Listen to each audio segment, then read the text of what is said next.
En los albores del siglo XVII, cuando Europa se debatía entre las sombras de la ortodoxia y los primeros destellos de la razón, un joven de origen sefardí comenzaba a forjar las herramientas intelectuales que habrían de demoler uno de los pilares más sagrados del cristianismo.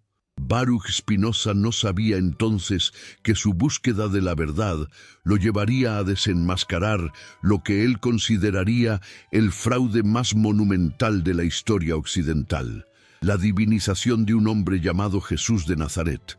Pero ¿cómo puede un mortal, nacido de mujer, criado entre carpinteros y pescadores, transformarse súbitamente en el Hijo del Altísimo? ¿Qué mecanismos ocultos operaron para que un predicador itinerante de una provincia romana perdida se convirtiera en el centro de una religión que dominaría el mundo? Spinoza, con esa precisión quirúrgica que caracterizaba su pensamiento, comenzó a diseccionar esta metamorfosis aparentemente milagrosa, y lo que encontró bajo el bisturí de la razón fue una red de intereses políticos, manipulaciones textuales y construcciones teológicas que poco tenían que ver con la divinidad y mucho con el poder humano.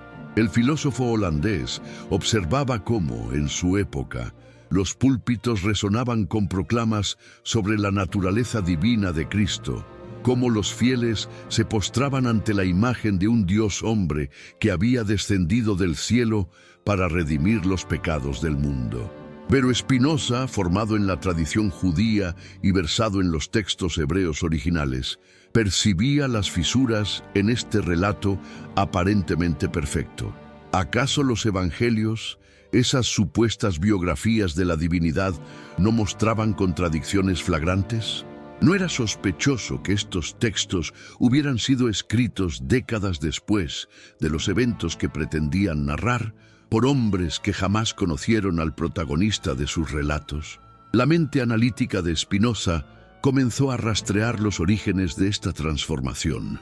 En los primeros escritos cristianos, en las cartas de Pablo de Tarso, encontraba algo revelador. La figura de Jesús aparecía cada vez más divinizada, cada vez más alejada de su humanidad original. No era Pablo precisamente quien jamás había conocido al Jesús histórico. No era él quien había transformado el mensaje de un rabí judío en una religión universal que pudiera competir con los cultos mistéricos del Imperio Romano. Pero si Pablo había iniciado esta transformación, ¿quién la había consolidado? ¿Quién había convertido las especulaciones teológicas de un visionario en dogmas incuestionables? La respuesta que emergía de la investigación de Spinoza era tan clara como inquietante. Roma, no la Roma de los Césares, que había perseguido a los cristianos, sino la Roma de los papas, que había adoptado el cristianismo y lo había moldeado según sus necesidades políticas. ¿Acaso no era conveniente para el imperio en decadencia adoptar una religión que predicaba la obediencia a la autoridad, que prometía recompensas en el más allá a cambio de resignación en esta vida? ¿No resultaba útil tener un Dios emperador celestial que legitimara el poder de los emperadores terrenales? Spinoza contemplaba cómo Constantino, ese emperador que había legalizado el cristianismo, no se había convertido por revelación divina, sino por cálculo político. No había visto en esta nueva religión una herramienta perfecta para unificar un imperio fragmentado. Y entonces llegaba el momento crucial en la reflexión spinozista, el Concilio de Nicea. ¿Qué había ocurrido realmente en esa asamblea del año 325? Según la versión oficial, los obispos se habían reunido guiados por el Espíritu Santo para definir la naturaleza divina de Cristo. Pero Spinoza veía algo muy distinto. Un grupo de hombres, muchos de ellos políticos más que teólogos, decidiendo por votación qué aspectos de Jesús convenía enfatizar y cuáles era mejor olvidar. ¿Acaso la divinidad se decide en asambleas? ¿Se vota acaso sobre los atributos del Altísimo? La genialidad de Spinoza residía en su capacidad para ver el bosque donde otros solo percibían árboles. Mientras los creyentes contemplaban la majestuosa catedral del dogma cristiano, él observaba los andamios humanos que la habían construido. ¿No era sintomático que los evangelios canónicos hubieran sido seleccionados entre docenas de textos que circulaban en los primeros siglos del cristianismo? ¿Quién había decidido que el evangelio de Tomás, por ejemplo, era herético, mientras que el de Lucas era inspirado divinamente? ¿No habían sido, una vez más, hombres de poder quienes habían determinado qué versión de Jesús convenía preservar? En su tratado teológico político, Spinoza comenzaba a articular estas intuiciones en un sistema coherente de pensamiento. ¿Cómo explicar que los relatos evangélicos sobre la infancia de Jesús fueran tan diferentes entre sí? ¿Por qué Marcos, supuestamente el más antiguo de los evangelios, no mencionaba el nacimiento virginal, mientras que Mateo y Lucas ofrecían versiones incompatibles de este evento? ¿No sugerían estas discrepancias que los detalles sobre la divinidad de Jesús habían sido añadidos posteriormente cuando la comunidad cristiana sintió la necesidad de competir con las religiones mistéricas que también prometían salvadores divinos? Pero Spinoza iba más allá de la mera crítica textual. Su análisis se adentraba en los mecanismos psicológicos y sociales que habían hecho posible esta transformación. ¿Acaso no era comprensible que una comunidad perseguida y marginada necesitara creer que su líder ejecutado era, en realidad, un dios? ¿No aliviaba el dolor de la derrota la creencia de que la crucifixión había sido parte de un plan divino de salvación? La genialidad de los primeros teólogos cristianos había consistido en convertir una derrota histórica en una victoria metafísica. Y Roma, siempre pragmática, siempre calculadora, había sabido aprovechar esta necesidad psicológica. ¿Por qué perseguir una religión cuando se la podía cooptar? ¿Por qué destruir una creencia cuando se la podía utilizar? Los emperadores cristianos habían comprendido que era mucho más efectivo proclamarse vicarios de Cristo en la tierra que enfrentar la resistencia de millones de creyentes.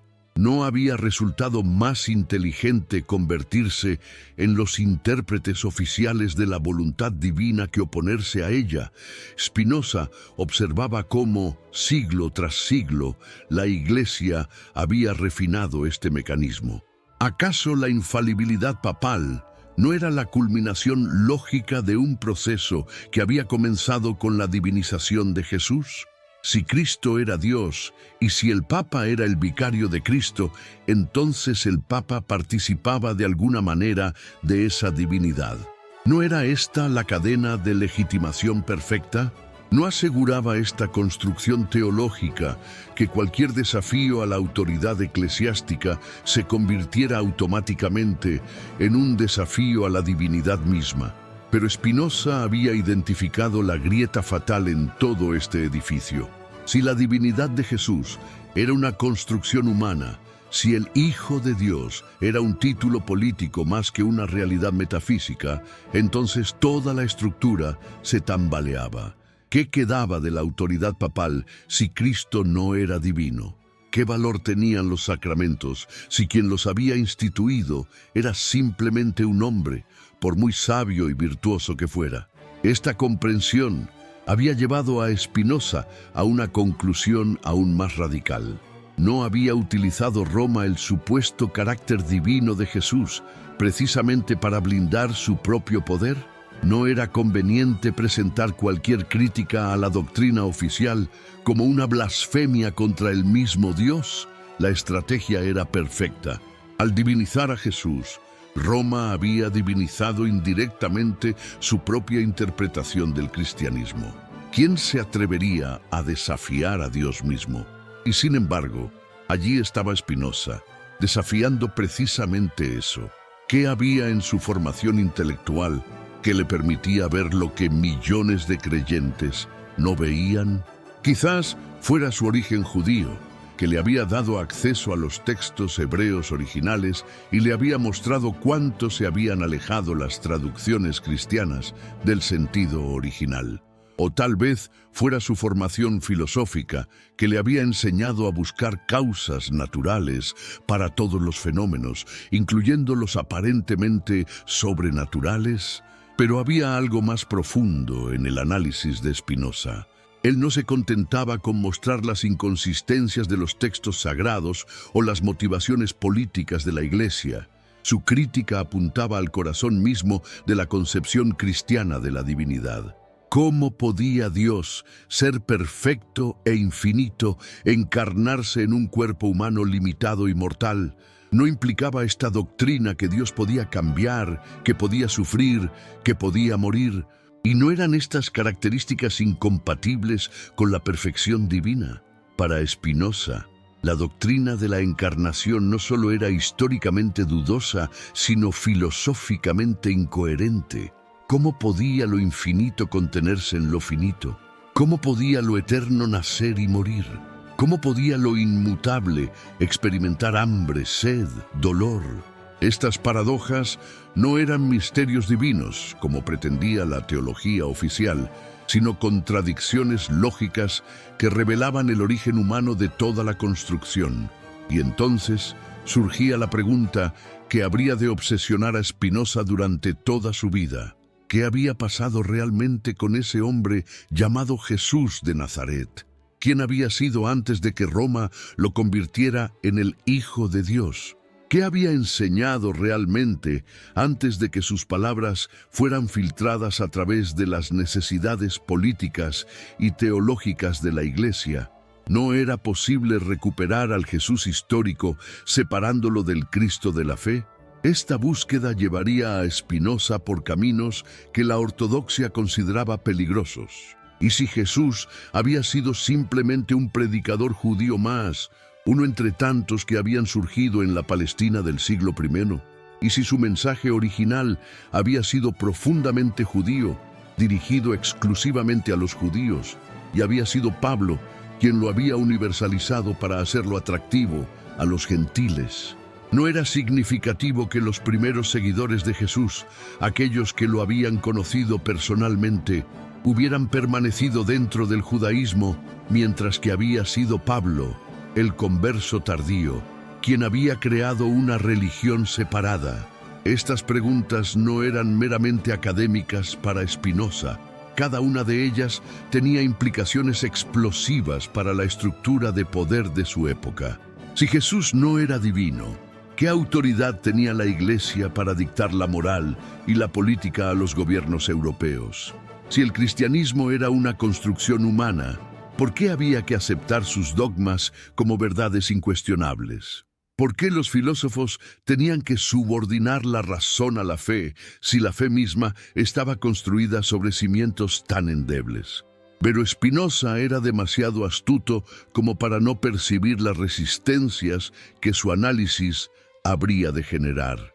¿Acaso no había visto lo que había pasado con Giordano Bruno, quemado por sostener que el universo era infinito? ¿No conocía el destino de Galileo, forzado a retractarse de sus descubrimientos astronómicos? ¿Qué suerte le esperaba a quien osara cuestionar no solo la cosmología, sino la cristología oficial? Y sin embargo, algo en Spinoza lo impulsaba a continuar. ¿Era simplemente amor por la verdad? ¿O había algo más personal en su cruzada contra el dogma cristiano? ¿No había sido él mismo víctima de la intolerancia religiosa cuando la comunidad judía de Ámsterdam lo había excomulgado por sus ideas heterodoxas? ¿No había experimentado en carne propia cómo las instituciones religiosas utilizaban la supuesta autoridad divina para silenciar el pensamiento crítico? Quizás fuera precisamente esa experiencia personal lo que le permitía ver con tanta claridad los mecanismos de control que operaban en el cristianismo. No había utilizado la sinagoga de Ámsterdam los mismos métodos que la Iglesia de Roma. No había proclamado que sus interpretaciones de la Torá eran la única verdad válida. No había presentado sus decisiones institucionales como expresión de la voluntad divina. La diferencia era solo de escala. Mientras que la excomunión judía lo había marginado de una pequeña comunidad, la herejía cristiana podía costarte la vida. Pero había algo que distinguía el análisis de Spinoza de las críticas anteriores al cristianismo. Él no atacaba la religión desde fuera, como un pagano o un ateo militante. Su crítica emergía desde dentro de la tradición abrahámica, desde un conocimiento profundo de los textos sagrados y de los mecanismos teológicos. ¿No era esto lo que hacía su análisis tan peligroso? ¿No era más fácil descartar las críticas de quienes ignoraban las Escrituras que las de alguien que las conocía mejor que muchos teólogos oficiales? Y entonces llegaba el momento de la síntesis, cuando todas las piezas del rompecabezas comenzaban a encajar en la mente de Spinoza. Roma no había simplemente adoptado el cristianismo, lo había reinventado. No había transformado un movimiento judío de renovación religiosa en una religión imperial. No había convertido a un predicador de la justicia social en un garante del orden establecido. No había metamorfoseado a un crítico del poder en un legitimador del poder. El proceso había sido gradual pero implacable. Cada concilio ecuménico había añadido una capa más de complejidad teológica que alejaba el cristianismo de sus orígenes judíos. No era sintomático que la doctrina de la Trinidad, completamente ausente de los textos más antiguos del Nuevo Testamento, hubiera necesitado varios siglos para ser formulada definitivamente. ¿No sugerían estas elaboraciones tardías que los teólogos estaban inventando más que descubriendo las características de la divinidad?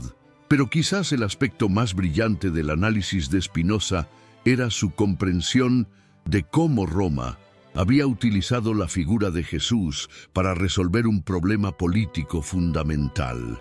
¿Cómo podía un imperio multicultural mantener la cohesión sin recurrir constantemente a la fuerza? La respuesta había sido la religión. Crear un sistema de creencias que hiciera que los súbditos se sometieran voluntariamente, que vieran en la obediencia a la autoridad terrenal una forma de obediencia a la autoridad divina. Y el Hijo de Dios había sido la pieza clave de este mecanismo. ¿Acaso no era perfecta la simetría? Así como Jesús había obedecido a su Padre Celestial hasta la muerte, los fieles debían obedecer a las autoridades que Dios había puesto sobre ellos. ¿No había dicho el mismo Pablo que todo poder venía de Dios y que resistir a la autoridad era resistir a Dios mismo? ¿No era esta la conclusión lógica de divinizar a un hombre que había predicado la obediencia y la resignación? Spinoza contemplaba cómo esta construcción había funcionado durante más de 1000 años. ¿Cuántas rebeliones habían sido sofocadas invocando la autoridad divina? ¿Cuántas injusticias habían sido perpetuadas en nombre del orden cristiano? ¿Cuántos pensadores habían sido silenciados por atreverse a cuestionar verdades que en realidad eran construcciones políticas? Y sin embargo, aquí estaba él, un hijo de exiliados judíos en la tolerante Holanda, desentrañando los hilos de esta maraña. ¿No era irónico que fuera necesario salir del mundo cristiano para ver con claridad las contradicciones del cristianismo? ¿No había sido precisamente la diversidad religiosa de los Países Bajos lo que había permitido que surgiera una crítica tan radical? Pero Spinoza sabía que su análisis era solo el comienzo. ¿De qué servía identificar el fraude si no se podía ofrecer una alternativa? ¿Cómo reemplazar el Hijo de Dios sin crear un vacío que podría ser llenado por supersticiones aún peores? ¿No era necesario ofrecer una nueva comprensión de la divinidad, una que no dependiera de mediadores humanos ni de instituciones que pretendían hablar en nombre de Dios? Esta búsqueda lo llevaría a formular su propia teología, radicalmente diferente de la cristiana. Para Spinoza, Dios no era un ser personal que se encarnaba en individuos específicos, sino la totalidad de la realidad, la sustancia infinita de la que todas las cosas eran manifestaciones. ¿No era esta concepción más coherente filosóficamente que la de un Dios que necesitaba enviar a su Hijo para reparar los errores de su creación? Pero esta nueva teología tenía implicaciones revolucionarias. Si Dios era la naturaleza misma, si no había una división entre lo sagrado y lo profano, entonces no había lugar para mediadores privilegiados. ¿Qué autoridad podían reclamar los sacerdotes si cualquier persona podía acceder directamente a la divinidad? ¿Qué poder tenían las iglesias si Dios se manifestaba en todas partes y en todo momento?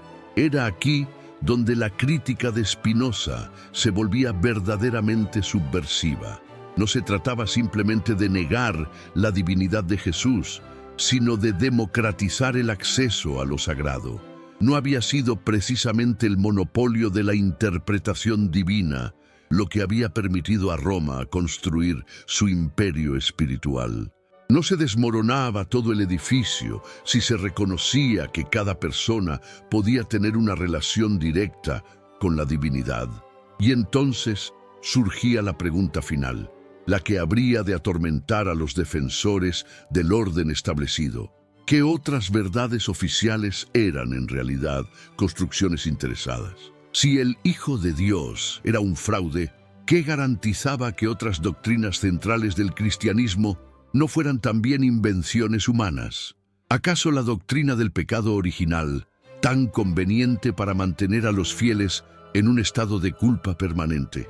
¿O la promesa de recompensas celestiales que justificaba la resignación ante las injusticias terrenales? Spinoza había abierto una grieta en el muro de la ortodoxia, pero sabía que otros tendrían que ensancharla.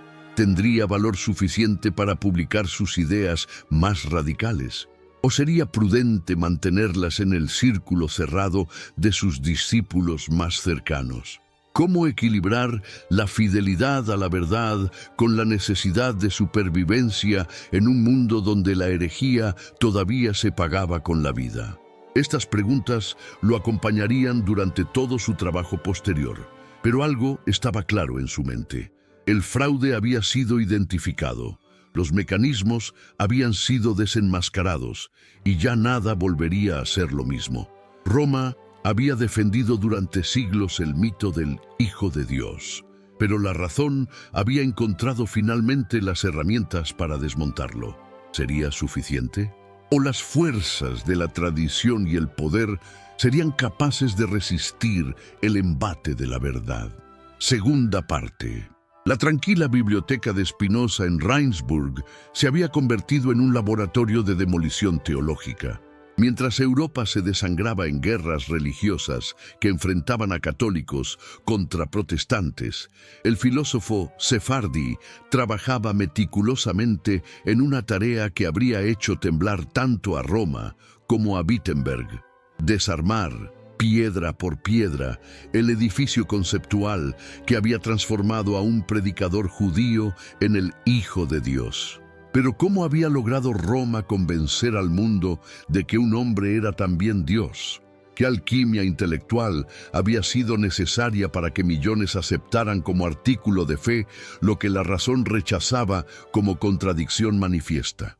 Spinoza había comenzado a rastrear los hilos de esta transformación, y lo que encontraba en cada texto, en cada documento, en cada declaración conciliar, era la mano del poder político moldeando la doctrina religiosa según sus conveniencias. ¿Acaso no era revelador que la divinidad de Jesús hubiera necesitado ser demostrada mediante votaciones en concilios? ¿Desde cuándo la naturaleza de Dios se decidía por mayoría de votos? ¿No era esta precisamente la prueba más contundente de que se trataba de una construcción humana disfrazada de revelación divina? El análisis de Spinoza se adentraba ahora en los mecanismos concretos mediante los cuales Roma había ejecutado esta transformación. El proceso había sido gradual, casi imperceptible para quienes vivían inmersos en él, pero devastadoramente efectivo. ¿Cómo había comenzado todo? Con Pablo de Tarso, ese hombre que jamás había conocido al Jesús histórico, pero que se había convertido en el principal arquitecto de su divinización. ¿No era sintomático que quien más había contribuido a crear el mito del Hijo de Dios fuera precisamente quien menos había conocido al hombre real? Pablo había operado una transformación genial. Había tomado a un predicador judío ejecutado por sedición y lo había convertido en un Salvador universal. ¿Pero qué había motivado esta metamorfosis? Spinoza veía claramente las razones. Pablo había comprendido que un mensaje dirigido exclusivamente a los judíos jamás podría competir con las religiones mistéricas que prometían salvación a todos los pueblos del imperio. No había sido necesario, entonces, crear un Cristo que rivalizara con Mitra, con Dioniso, con todos los dioses salvadores que poblaban el panteón helenístico, y para ello había sido indispensable divinizar a Jesús. ¿Cómo podía un simple maestro judío atraer a griegos y romanos acostumbrados a dioses que morían y resucitaban, que bajaban al mundo de los muertos y regresaban victoriosos? Pablo había comprendido que el cristianismo necesitaba ofrecer algo equivalente o superior a lo que ya existía en el mercado religioso del imperio. ¿Y qué mejor que un Dios que no solo resucitaba, sino que además había venido a la tierra específicamente para morir por los pecados de la humanidad? Pero Spinoza detectaba algo aún más sutil en la estrategia paulina. ¿No había logrado Pablo resolver de un golpe magistral dos problemas aparentemente insolubles? Por un lado, había universalizado un mensaje originalmente judío, haciéndolo atractivo para los gentiles. Por otro lado, había transformado la vergüenza de la crucifixión en el centro mismo de la redención. ¿Cómo había logrado esta alquimia?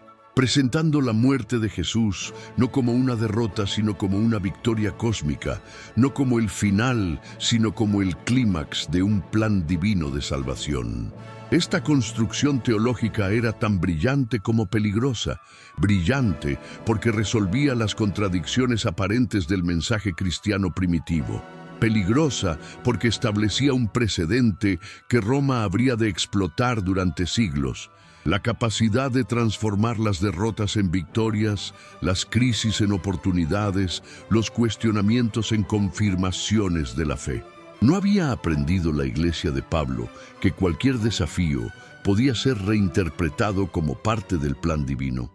Pero el verdadero genio de Roma no había consistido simplemente en adoptar las innovaciones teológicas de Pablo, sino en institucionalizarlas. ¿Cómo había logrado la Iglesia que especulaciones teológicas se convirtieran en dogmas incuestionables?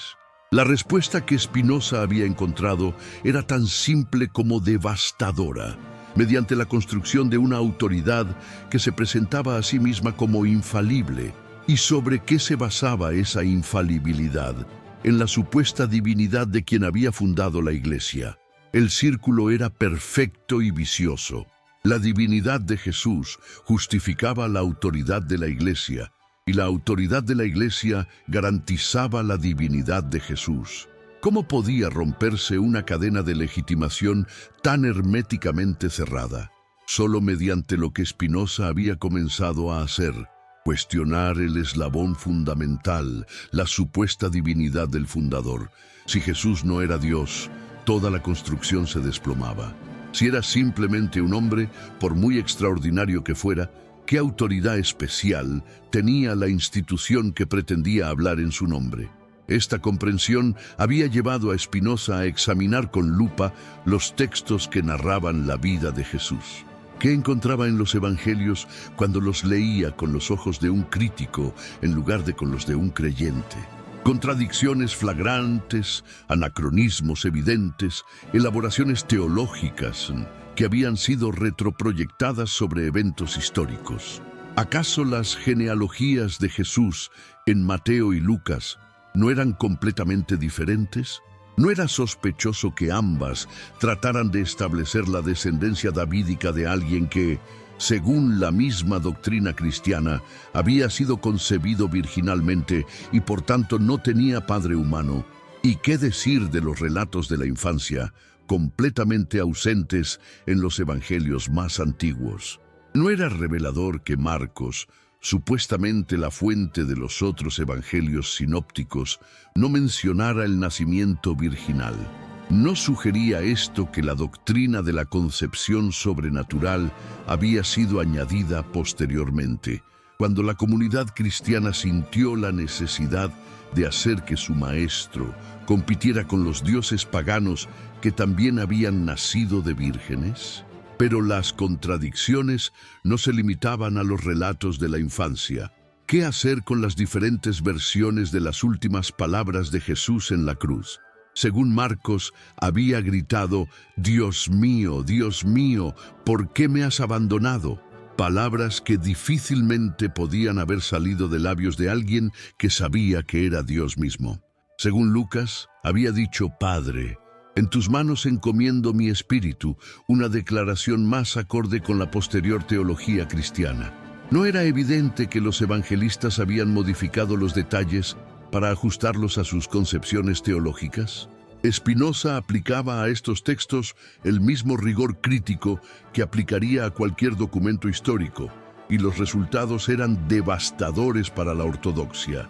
¿Cómo podían ser considerados relatos históricos confiables unos textos que mostraban tantas inconsistencias internas? ¿Cómo podían servir de base para dogmas sobre la naturaleza divina de su protagonista, unas narraciones que evidentemente habían sido compuestas décadas después de los eventos que pretendían describir? Pero quizás lo más revelador de todo era la evolución que se podía rastrear en la presentación de Jesús a lo largo de los siglos. En los evangelios más antiguos, Jesús aparecía como un hombre extraordinario, dotado de poderes especiales, pero aún reconociblemente humano. No decía hambre, no sentía cansancio, no experimentaba emociones. Pero a medida que pasaba el tiempo, a medida que la doctrina se elaboraba en los concilios, la humanidad de Jesús se difuminaba hasta convertirse en una especie de disfraz que la divinidad había adoptado temporalmente. ¿Cómo había sido posible esta transformación? Spinoza identificaba varios factores que habían confluido para hacer posible lo imposible. Primero, la distancia temporal. Cuando los evangelios fueron escritos, ya no quedaba nadie vivo que hubiera conocido personalmente a Jesús. ¿Quién podía contradecir las elaboraciones teológicas de los evangelistas? ¿Quién tenía autoridad para decir: no, Jesús no era así? La memoria histórica había sido reemplazada por la construcción mitológica. Segundo, la necesidad apologética. La comunidad cristiana primitiva se enfrentaba a críticas devastadoras por parte de judíos y paganos. ¿Cómo podían explicar que su Mesías había sido ejecutado como un criminal común? ¿Cómo podían competir con religiones que ofrecían dioses más poderosos y espectaculares? La divinización de Jesús resolvía ambos problemas de un golpe. Transformaba la derrota en victoria y proporcionaba un Salvador que no tenía nada que envidiar a los dioses paganos. Tercero, la influencia del pensamiento griego. Cuando el cristianismo se expandió fuera de Palestina, entró en contacto con tradiciones filosóficas que concebían la divinidad de manera muy diferente a como la concebía el judaísmo. No había facilitado el platonismo la idea de que lo divino podía manifestarse en lo material. No había proporcionado el estoicismo conceptos como el logos que podían ser aplicados a Jesús. La filosofía griega había proporcionado las herramientas intelectuales necesarias para articular la doctrina de la encarnación. Pero había un cuarto factor que Spinoza consideraba el más importante de todos: la conveniencia política. Roma había visto en el cristianismo no solo una religión más, sino una herramienta perfecta de control social. ¿Y qué hacía que esta herramienta fuera tan efectiva? Precisamente la divinidad de su fundador. Un maestro humano podía ser cuestionado, reinterpretado, incluso superado, pero un Dios no. Un Dios exigía obediencia absoluta, y esa obediencia podía ser canalizada hacia los fines que conviniesen a quienes controlaban su interpretación. Constantino había comprendido esto perfectamente. ¿Por qué había legalizado el cristianismo? no por conversión súbita como pretendía la hagiografía oficial, sino por cálculo político. Había visto que esta religión ofrecía algo que ninguna otra había logrado, una justificación teológica para el absolutismo imperial. ¿Acaso no era perfecto el paralelo? Así como Jesús, siendo Dios, se había encarnado para gobernar espiritualmente a los hombres, el emperador, siendo el vicario de Cristo, se encarnaba para gobernar materialmente a sus súbditos. Y el concilio de Nicea había sido la culminación de esta estrategia. Spinoza había estudiado las actas de este concilio con la misma meticulosidad con que un detective examina las pruebas de un crimen, y lo que había encontrado era la evidencia de una manipulación magistral. ¿Qué había pasado realmente en Nicea? Un emperador que necesitaba unificar su imperio había convocado a los obispos cristianos para que resolvieran sus disputas teológicas, pero había condicionado sutilmente el resultado mediante su apoyo a la facción que defendía la plena divinidad de Cristo. ¿Por qué había favorecido Constantino esta posición? Porque era la más útil para sus propósitos políticos. Un Cristo plenamente divino proporcionaba una legitimación más sólida para el poder imperial que un Cristo meramente humano o semidivino. ¿Cómo podía alguien rebelarse contra un emperador que representaba en la tierra al mismo Dios que había creado el universo? ¿Cómo podía cuestionarse un orden social que reflejaba la voluntad del Hijo de Dios? Los obispos arrianos, que defendían que Jesús era inferior al Padre, habían sido derrotados no por la fuerza de sus argumentos teológicos, sino por la presión política del emperador. ¿Y qué había pasado con sus textos, con sus argumentos, con sus interpretaciones de las Escrituras? Habían sido sistemáticamente destruidos o alterados, de manera que las generaciones posteriores solo conocieran la versión de los vencedores. ¿No era esta la forma clásica en que el poder escribía la historia? Spinoza contemplaba con fascinación cómo Roma había logrado presentar esta victoria política como una victoria de la verdad divina. Los mismos obispos que habían votado bajo presión imperial fueron presentados como inspirados por el Espíritu Santo. Las decisiones que habían sido tomadas por conveniencia política fueron proclamadas como revelaciones celestiales. ¿No era esta la mayor demostración del genio romano? Su capacidad de transformar la fuerza en derecho, la conveniencia en verdad, la política en teología. Pero el proceso no había terminado en Nicea. A lo largo de los siglos siguientes, Roma había continuado refinando y perfeccionando su construcción teológica. Cada herejía había sido una oportunidad para precisar mejor el dogma oficial. ¿Acaso los gnósticos no habían obligado a la Iglesia a insistir más en la realidad de la encarnación? ¿No habían forzado los maniqueos una elaboración más sofisticada de la doctrina del pecado original? ¿No había resultado cada desafío en un fortalecimiento del sistema ortodoxo? Y en el centro de todo este edificio doctrinal había permanecido siempre la figura del Hijo de Dios, esa construcción teológica que Roma había defendido con todos los medios a su alcance. ¿Cuántas bibliotecas habían sido quemadas para destruir textos que cuestionaban la divinidad de Jesús? ¿Cuántos pensadores habían sido torturados o ejecutados por atreverse a sugerir interpretaciones alternativas?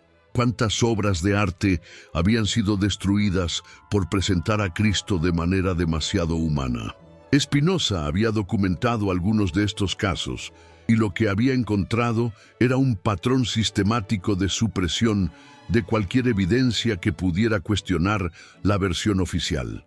Los evangelios gnósticos, que presentaban un Jesús más humano y menos divino, habían sido declarados heréticos y habían desaparecido casi completamente hasta su redescubrimiento moderno. No era significativo que estos textos, algunos de ellos tan antiguos como los evangelios canónicos, hubieran sido eliminados del registro histórico. ¿Y qué decir de los testimonios de los primeros padres de la Iglesia, que Roma había censurado cuidadosamente para el Lima Continuación, segunda parte? ¿Y qué decir de los testimonios de los primeros padres de la Iglesia, que Roma había censurado cuidadosamente para eliminar cualquier rastro de dudas sobre la divinidad de Cristo? Spinoza había encontrado fragmentos, referencias indirectas, testimonios velados de que incluso entre los primeros cristianos había existido una diversidad de opiniones mucho mayor de la que admitía la historia oficial. No había sido Orígenes, uno de los más grandes teólogos de la antigüedad cristiana, finalmente condenado por sus especulaciones sobre la naturaleza de Cristo. No había sugerido que la divinidad de Jesús era funcional más que ontológica, pero Roma había sabido borrar estas huellas con la misma eficacia con que había construido su narrativa oficial. ¿Cómo había logrado que generaciones enteras de cristianos aceptaran como evidente lo que había sido en origen una de las muchas interpretaciones posibles? La clave había estado en el control de la educación y de los textos. ¿Quién podía cuestionar la divinidad de Cristo si los únicos textos disponibles la afirmaban? ¿Quién podía imaginar interpretaciones alternativas si la educación clerical sistemáticamente las ocultaba? Spinoza observaba cómo este mecanismo había funcionado con una eficacia diabólica durante más de 1000 años. Cada nueva generación de sacerdotes era formada exclusivamente en la versión ortodoxa, de manera que incluso aquellos que tenían dudas intelectuales carecían de las herramientas necesarias para articularlas. ¿Cómo podían cuestionar lo que no conocían? ¿Cómo podían comparar interpretaciones si solo se les enseñaba una? Y cuando algún pensador especialmente agudo comenzaba a percibir las contradicciones del sistema, Roma había desarrollado mecanismos perfectos para neutralizarlo. No había sido el caso de Abelardo, cuya lógica implacable había comenzado a desentrañar las inconsistencias de la doctrina trinitaria. La Iglesia no había respondido refutando sus argumentos, sino condenando su método.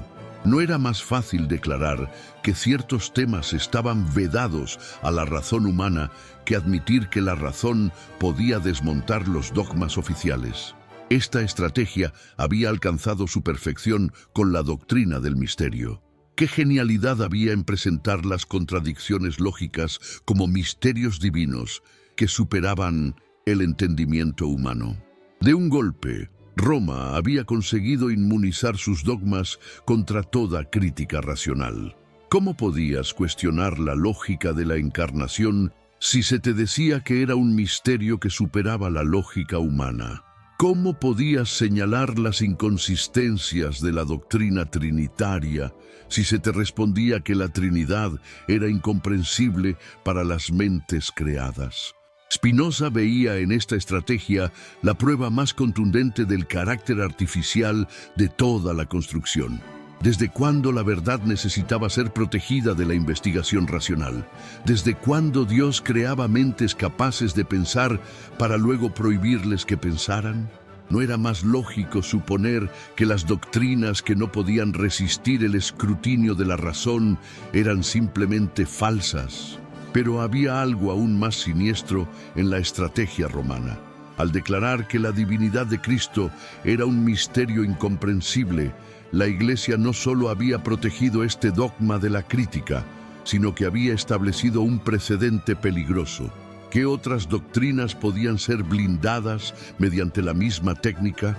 ¿Qué límites tenía la autoridad eclesiástica si podía declarar misterioso cualquier aspecto de su enseñanza que resultara problemático? Esta comprensión había llevado a Spinoza a una conclusión devastadora. Roma había creado un sistema teológico que era, por diseño, inmune a la corrección. ¿Cómo podía reformarse una doctrina que se presentaba a sí misma como infalible? ¿Cómo podía evolucionar una institución que afirmaba poseer la verdad completa y definitiva? El Hijo de Dios no era solo un fraude teológico, era la clave de bóveda de un sistema de poder que se perpetuaba mediante la supresión del pensamiento crítico. Y Roma había sabido exportar este sistema a través de todo el mundo conocido. ¿Cómo había logrado que pueblos con tradiciones religiosas milenarias abandonaran sus dioses ancestrales para adorar a un predicador judío ejecutado? La respuesta no estaba en la superioridad intrínseca del mensaje cristiano, sino en la eficacia de las técnicas de conversión desarrolladas por la Iglesia. No había utilizado Roma la misma estrategia en todas partes. Primero convertir a los gobernantes, luego usar el poder político para imponer la nueva religión a los pueblos. Constantino había proporcionado el modelo que sería replicado en toda Europa. ¿Acaso Clovis en Francia, Edwin en Inglaterra, o los reyes de Polonia y Hungría no habían seguido el mismo patrón? El cristianismo se expandía no por la fuerza de sus argumentos, sino por la fuerza de sus ejércitos. Y una vez establecido, utilizaba el poder del Estado para eliminar cualquier alternativa religiosa. Spinoza había estudiado especialmente el caso de la cristianización forzada de los pueblos germánicos y eslavos, y lo que había encontrado era un patrón sistemático de destrucción cultural. ¿Cuántos templos habían sido demolidos para construir iglesias cristianas encima? ¿Cuántos rituales ancestrales habían sido prohibidos para ser reemplazados por liturgias cristianas? ¿Cuántas tradiciones orales habían sido suprimidas para ser sustituidas por las historias de la Biblia? Y en el centro de toda esta destrucción estaba siempre la figura del Hijo de Dios, presentado como el único camino hacia la salvación. ¿No había sido genial la estrategia de Roma? En lugar de intentar refutar las religiones locales una por una, había creado una figura divina que las invalidaba a todas de un golpe. ¿Para qué servían Toro Perun si Cristo era Dios mismo encarnado? ¿Qué poder podían tener los dioses locales frente al Creador del universo? Pero esta estrategia había requerido una elaboración constante de la figura de Jesús. ¿Cómo podía competir un predicador judío con Júpiter o con Odín? Roma había tenido que dotarlo de atributos cada vez más espectaculares, de poderes cada vez más absolutos, de una divinidad cada vez más incuestionable. El Jesús de los evangelios más tardíos era ya irreconocible comparado con el maestro humano que aparecía en las fuentes más antiguas. Y cuando la expansión territorial del cristianismo se completó, Roma había comenzado a utilizar la misma figura del Hijo de Dios para la conquista intelectual. ¿Cómo había conseguido la Iglesia que algunos de los mejores pensadores de la época dedicaran sus vidas a defender lo indefendible? La respuesta estaba en la construcción de un sistema educativo que premiaba la sofistería teológica por encima del rigor intelectual. No era significativo que los mejores filósofos medievales hubieran malgastado su genio tratando de demostrar racionalmente verdades que por definición superaban la razón. Tomás de Aquino había sido quizás el ejemplo más trágico de esta desviación del talento intelectual. ¿Qué no habría podido lograr esa mente prodigiosa si hubiera estado libre de la necesidad de justificar los dogmas cristianos? En lugar de explorar libremente la realidad, había tenido que construir elaborados sistemas filosóficos cuya única función era hacer que las contradicciones de la teología cristiana parecieran coherentes. ¿No era esta la mayor prueba del poder corruptor de Roma? Su capacidad de pervertir incluso a los mejores intelectos de la época. Spinoza contemplaba con dolor cómo generación tras generación de pensadores brillantes habían sido convertidos en apologistas de un sistema que ellos mismos habrían podido desmontar si hubieran tenido la libertad de aplicar su inteligencia sin restricciones. ¿Cuántos descubrimientos científicos se habían retrasado porque los investigadores tenían que asegurarse de que sus hallazgos no contradijeran la doctrina oficial? ¿Cuántos avances filosóficos se habían abortado porque cuestionaban los fundamentos del cristianismo? Y en el centro de todas estas restricciones estaba siempre la figura intocable del Hijo de Dios. No podías cuestionar la cronología bíblica porque eso implicaría dudar de la veracidad de los relatos evangélicos. No podías explorar explicaciones naturales para los fenómenos porque eso negaría la posibilidad de los milagros de Cristo. No podías desarrollar una ética independiente porque eso desafiaría la autoridad moral de Jesús. El fraude del Hijo de Dios no solo había distorsionado la religión, había pervertido toda la cultura intelectual europea. Pero Spinoza había detectado las primeras grietas en este sistema aparentemente impenetrable.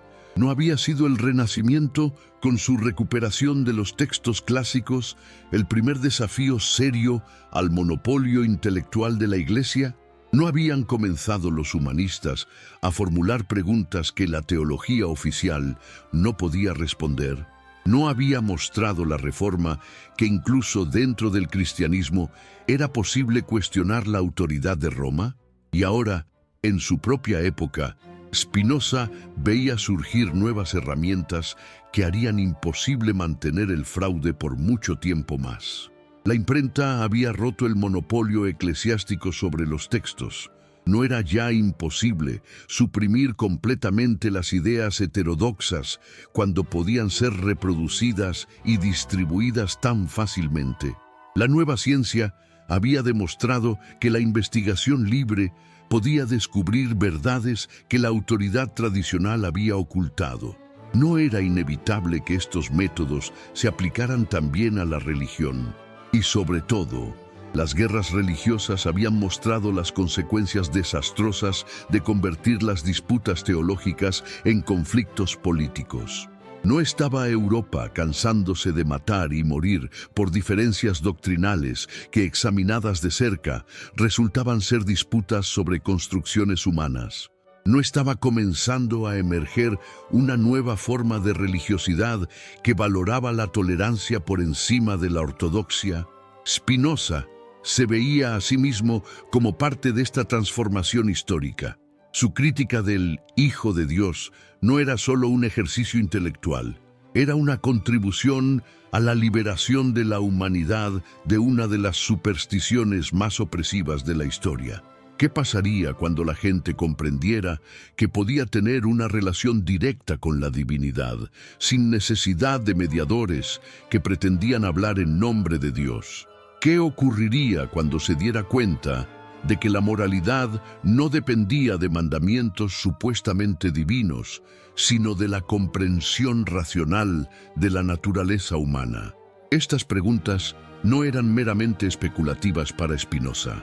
Él veía en su propia época los signos de una transformación que haría imposible mantener por mucho tiempo más el fraude del Hijo de Dios.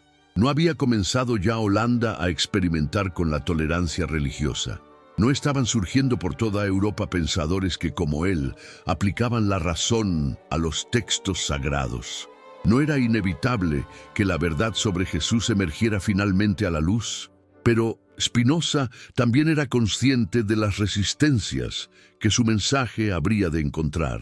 ¿Cómo podían renunciar las iglesias establecidas al poder que les proporcionaba el mito del Hijo de Dios?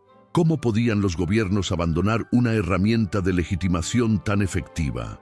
¿Cómo podían millones de creyentes aceptar que habían dedicado sus vidas a adorar a un hombre divinizado por conveniencia política? La respuesta, intuía Spinoza, no llegaría de un día para otro, pero había comenzado un proceso irreversible. La razón había encontrado finalmente las herramientas para desmontar los mitos que habían dominado Europa durante más de 1000 años. Y el Hijo de Dios, esa construcción teológica que Roma había defendido con todos los medios a su alcance, sería una de las primeras víctimas de esta nueva era de investigación crítica. Pero ¿qué vendría después?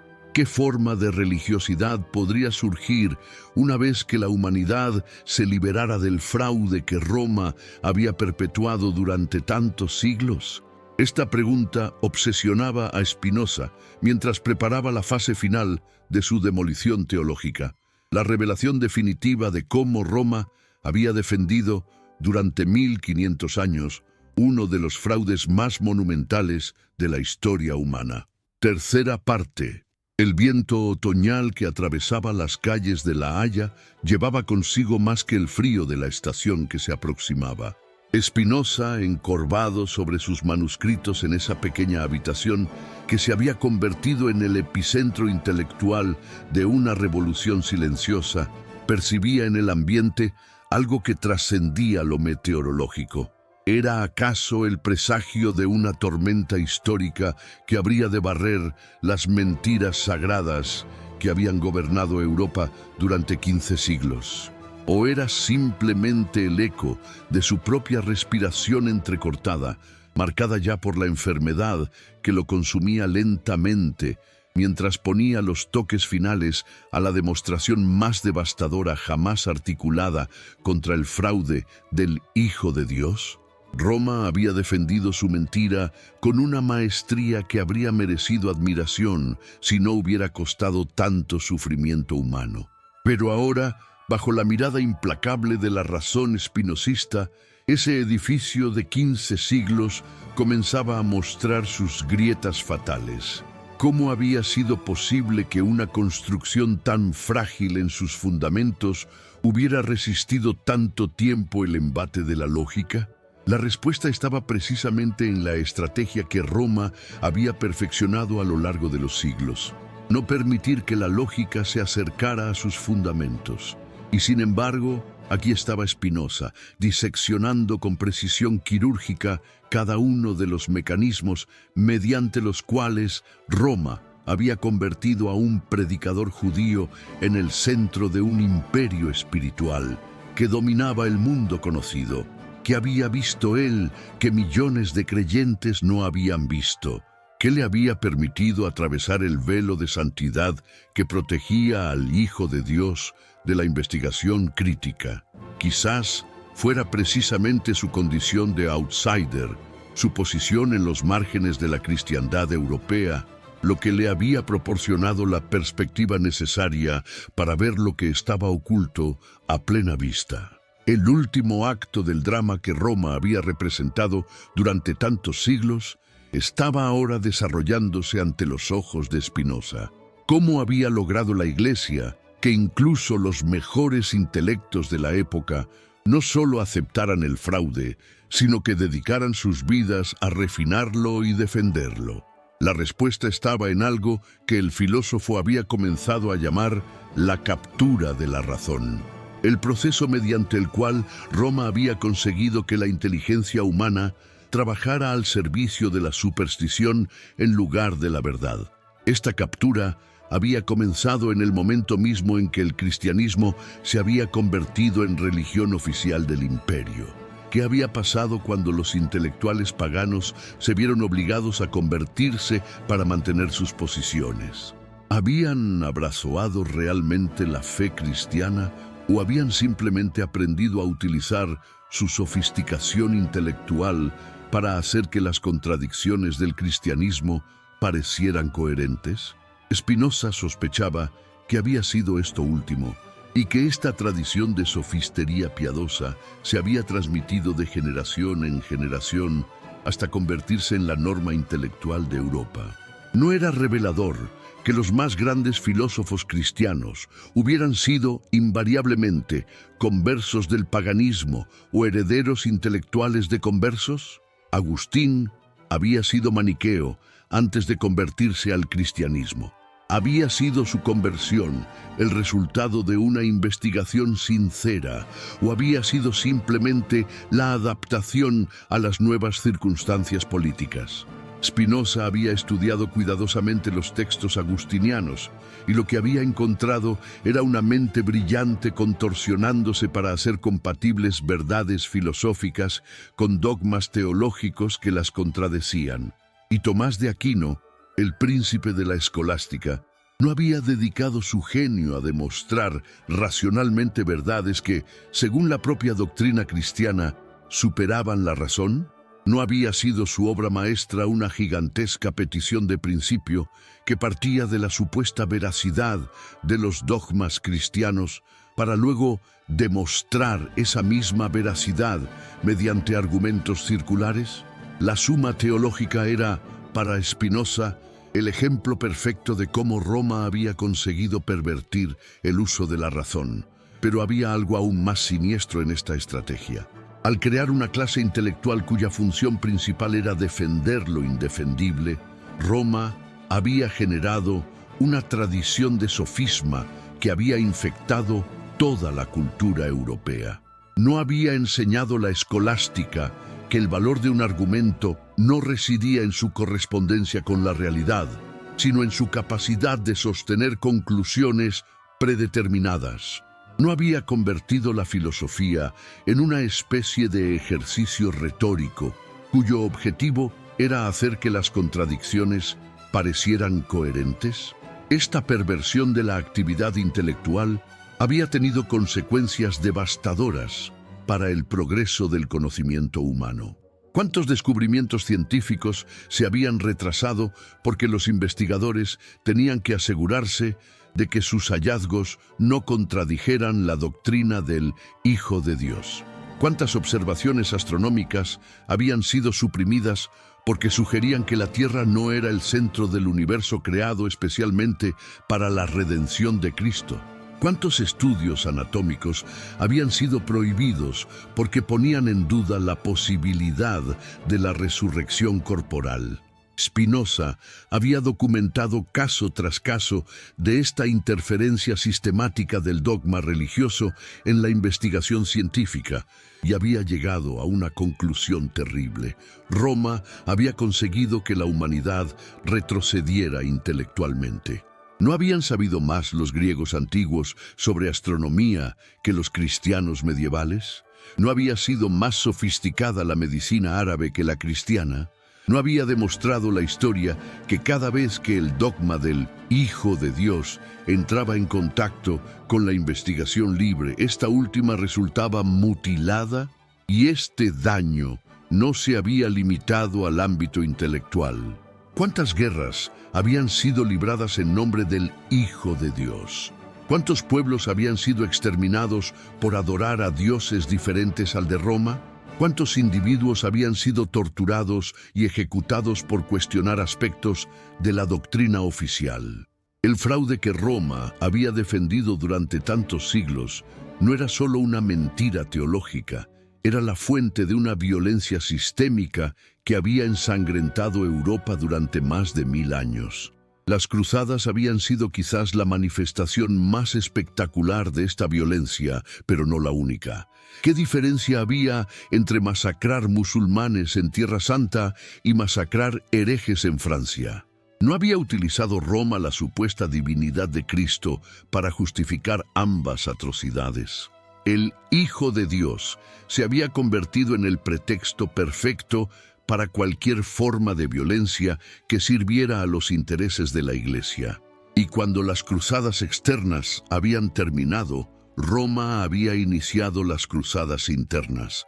¿Qué había sido la Inquisición sino un mecanismo sistemático para eliminar cualquier amenaza al monopolio de la interpretación del Hijo de Dios? ¿No había demostrado esta institución hasta dónde estaba dispuesta a llegar Roma para defender su fraude? ¿Había existido jamás una organización más dedicada a la supresión del pensamiento libre? Spinoza había estudiado los procedimientos inquisitoriales con el mismo rigor con que había analizado los textos evangélicos. Y lo que había encontrado era un sistema diseñado específicamente para eliminar la posibilidad de la investigación crítica.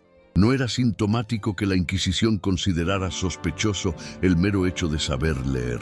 ¿No revelaba esto el miedo profundo que Roma sentía ante la posibilidad de que la gente común tuviera acceso directo a los textos que supuestamente fundamentaban la doctrina del Hijo de Dios. Y cuando la imprenta había hecho imposible controlar completamente la circulación de textos, Roma había respondido con el índice de libros prohibidos. ¿Qué era esta lista? Sino la admisión implícita de que la doctrina oficial no podía resistir la comparación con ideas alternativas. ¿Por qué prohibir libros si se tenía confianza en la superioridad de la verdad oficial? ¿No era la censura la confesión más clara de que Roma sabía que estaba defendiendo una mentira? Pero quizás el aspecto más revelador de toda esta estrategia defensiva había sido la creación de la doctrina del misterio. ¿Qué genialidad había en declarar que las contradicciones más evidentes del dogma cristiano eran, en realidad, misterios que superaban la comprensión humana? De un golpe magistral, Roma había conseguido inmunizar sus creencias contra toda crítica racional.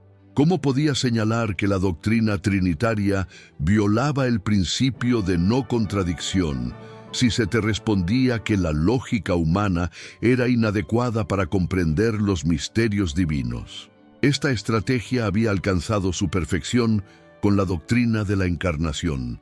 ¿Cómo podía Dios ser al mismo tiempo completamente divino y completamente humano? ¿Cómo podía lo infinito encarnarse en lo finito? ¿Cómo podía lo eterno nacer y morir? Estas preguntas no tenían respuesta racional, pero Roma había convertido esta ausencia de respuesta en una virtud. ¿No era más piadoso aceptar los misterios de la fe que intentar comprenderlos mediante la razón limitada? Spinoza veía en esta doctrina del misterio la culminación de la estrategia romana.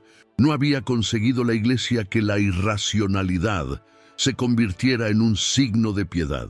No había logrado que la incoherencia fuera vista como profundidad teológica.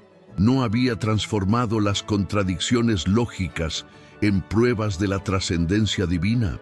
El Hijo de Dios no era solo un fraude teológico, era el centro de un sistema epistemológico que había pervertido la relación misma de la humanidad con la verdad. Y sin embargo, ahora Spinoza estaba desmontando este sistema pieza por pieza. ¿Qué había en su época que hacía posible finalmente esta demolición? La respuesta estaba en la confluencia de varios factores históricos que Roma no había podido controlar. Primero, la Reforma había roto el monopolio interpretativo de la Iglesia Católica. ¿No había demostrado Lutero que era posible leer la Biblia de manera diferente a como la leía Roma? ¿No había abierto esto la puerta a interpretaciones aún más radicales? Segundo, las guerras religiosas habían mostrado las consecuencias desastrosas de convertir las disputas teológicas en conflictos políticos. ¿No estaba Europa cansándose de matar y morir por diferencias doctrinales que, examinadas de cerca, parecían cada vez más arbitrarias? ¿No estaba emergiendo una nueva forma de escepticismo religioso entre quienes habían visto demasiada sangre derramada en nombre del Hijo de Dios? Tercero, el desarrollo de la nueva ciencia había proporcionado un modelo alternativo para la investigación de la verdad. ¿No había demostrado Galileo que la observación cuidadosa podía revelar verdades que la autoridad tradicional había ocultado?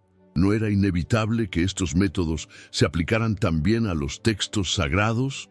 ¿No estaba comenzando ya a emerger una nueva forma de crítica bíblica que trataba las Escrituras como documentos históricos en lugar de como oráculos divinos? Y cuarto, la expansión del comercio y los viajes había puesto a los europeos en contacto con otras tradiciones religiosas que también pretendían poseer la verdad absoluta. ¿Cómo podía mantenerse la afirmación de que Cristo era el único camino hacia la salvación cuando millones de personas virtuosas vivían felizmente sin haber oído jamás hablar de Él? ¿No era más plausible suponer que todas las religiones eran construcciones humanas que expresaban verdades universales de manera particular? Todos estos factores habían convergido para crear las condiciones en que la crítica radical de Spinoza se había vuelto posible. Pero él sabía que su trabajo era solo el comienzo. ¿Cuánto tiempo pasaría antes de que la humanidad aceptara completamente que el Hijo de Dios había sido un fraude perpetuado por Roma durante 15 siglos? ¿Qué resistencias tendría que vencer la verdad antes de prevalecer finalmente sobre la superstición institucionalizada? Las resistencias serían formidables porque el fraude del Hijo de Dios no era solo una creencia religiosa más, sino la piedra angular de todo un sistema de poder. ¿Cómo podían las iglesias cristianas admitir que habían estado predicando una mentira durante tantos siglos? ¿Cómo podían los gobiernos que habían utilizado el cristianismo como herramienta de legitimación reconocer que esta herramienta estaba basada en una falsedad? ¿Cómo podían millones de creyentes aceptar que habían dedicado sus vidas a adorar a un hombre divinizado por conveniencia política? Y sin embargo, Spinoza intuía que el proceso era irreversible. Una vez que la semilla de la duda había sido plantada, una vez que las herramientas de la crítica racional habían sido aplicadas a los fundamentos del cristianismo, no había manera de detener la investigación. No era la verdad más poderosa que cualquier sistema de supresión. No tenía la razón una fuerza expansiva que terminaría por desmontar todas las construcciones artificiales.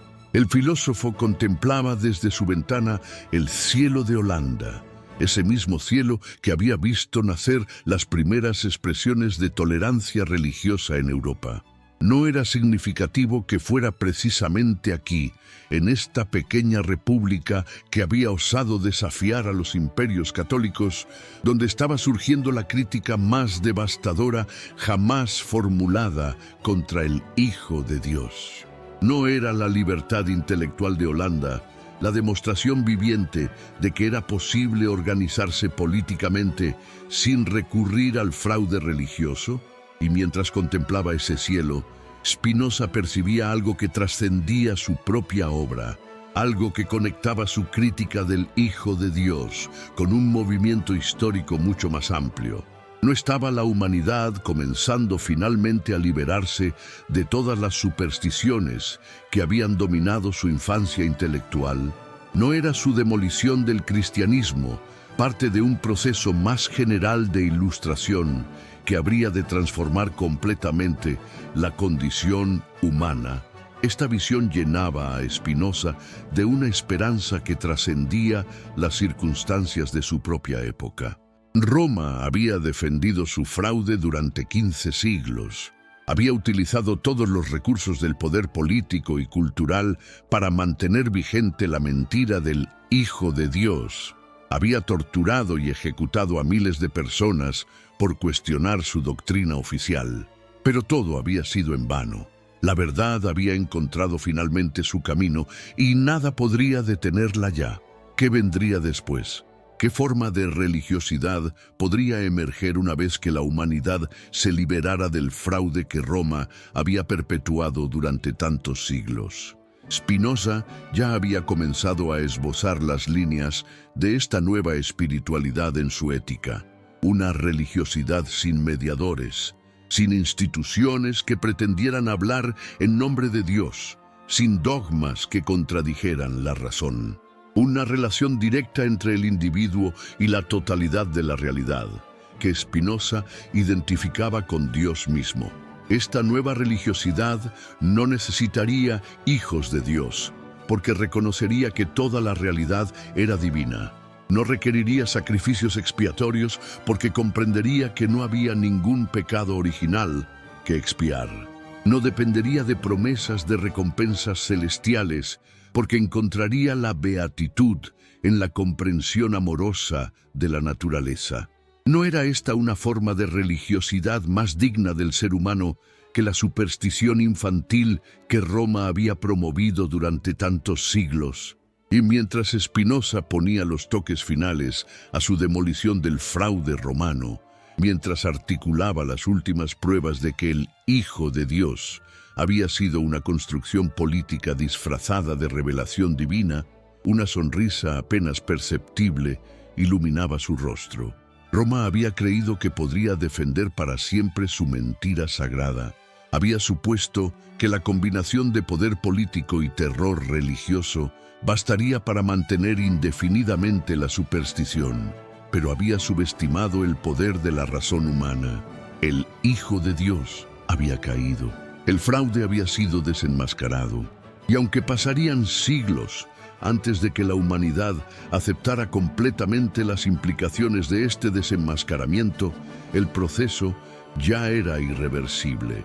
Roma había perdido la batalla más importante de su historia, la batalla por el control de la verdad. ¿Y qué quedaba ahora? ¿Qué podía emerger de las ruinas del cristianismo ortodoxo? Spinoza miraba hacia el futuro con serenidad. Había cumplido su parte en la gran tarea de liberación de la humanidad. Otros continuarían el trabajo. Otros aplicarían las herramientas de la crítica racional a los aspectos del dogma cristiano que él no había tenido tiempo de examinar completamente. Otros explorarían las implicaciones de vivir en un mundo sin hijos de Dios, fabricados por la política eclesiástica. Y mientras el viento otoñal seguía atravesando las calles de La Haya, llevando consigo quizás los últimos ecos de una época que estaba llegando a su fin, Spinoza cerró sus manuscritos con la tranquilidad de quien sabe que ha contribuido a una transformación irreversible. Roma había defendido su fraude durante 15 siglos, pero la verdad había prevalecido finalmente. El Hijo de Dios había sido revelado por lo que siempre había sido, la construcción más exitosa y más perniciosa de la historia del poder humano. ¿No era esta, al final, la lección más importante de toda su investigación? ¿No había demostrado que ninguna mentira, por muy sagrada que se presente, por muy poderosa que sea la institución que la defiende, puede resistir indefinidamente el embate de la razón? ¿No había probado que la verdad tiene una fuerza que termina por imponerse sobre cualquier sistema de supresión? Roma había perdido, el Hijo de Dios había caído, y la humanidad, liberada finalmente de uno de los fraudes más monumentales de su historia, podía comenzar a caminar hacia una forma de espiritualidad más digna de su naturaleza racional.